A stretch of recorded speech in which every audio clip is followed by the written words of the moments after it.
যিখন মনৰ মাজত মৰমৰ ভালজা চিত্তানিক এৰি থৈ আহিছিল সেইখন মনত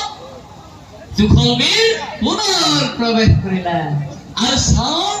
ইন্দ্ৰাণীও মানে দুখলৰ ছোৱালী আৰু ইন্দ্ৰাণীও গা ধুবলৈ সেই মনৰ মাজত থকা নিজৰ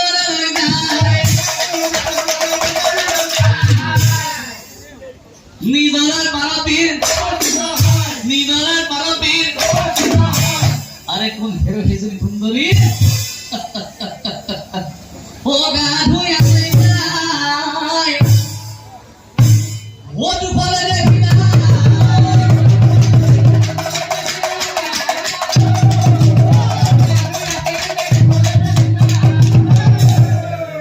আরে কোন হেরো হেজুরি সুন্দরী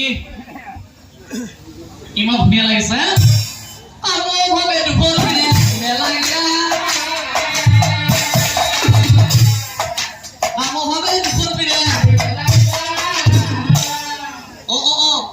এই কুন্দুলি তোমাকে মাতিছো এইফালে নহয় এইফালে এই শুনাচোন তোমাক দেখি মোৰ দেখি মোৰতো বৰ ভাল লাগি গৈছে এই কুন্দুলি আহা না আমি এই বনৰ মাজত দুই অলপ আলিঙ্গন কৰো কি কলে মুনিমৰ মোক আপোনাৰ সঁচাই ভাল লাগিছে তেনেহলে কওকচোন মুনিমৰ আপোনাৰ পৰিচয়টি কি কলে কইনা মোৰ পৰিচয় কোন কইনা কোন এই কথা শুনিহে দুখৰ বিৰাৰ মোৰ পৰিচয়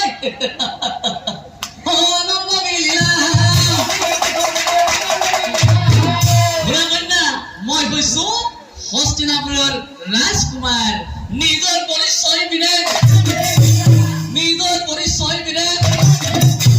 আমি দিয়ে সারপ্রাইজ বিধির লিখন না যায় খন্দম বিধির লিখন না যায় খন্দম সেই মনের মাজত নিজের কইনাক চিনি নাপাই দুখল বিনে কুকর্ম করিলা নিজের কইনাক চিনি নাপাই সেই দুখল বিনে অপকর্ম করিলা আর এতিয়া চাও ও গন্ধর্বনী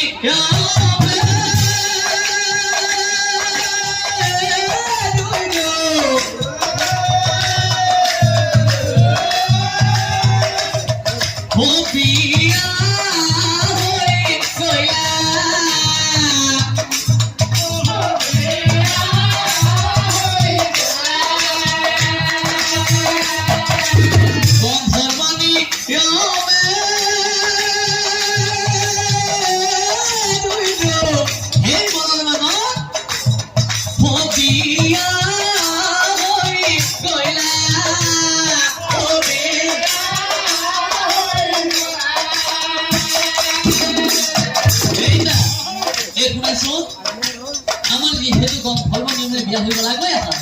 এইফালে ওই নানিক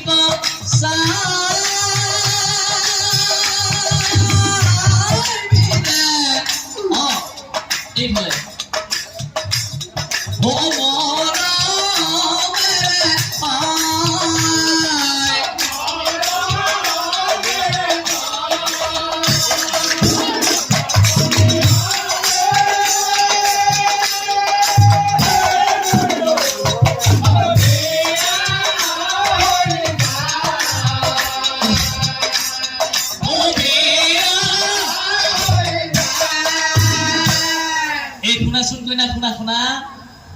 যেহেতু আমার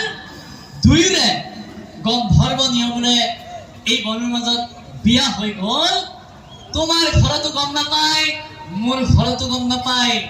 গতিকে কইনা এতিয়া তুমি তোমার গৃহলৈ ঘুরি যোৱা ময়ো মোৰ ঘৰলৈ ঘুৰি যাও না কইনা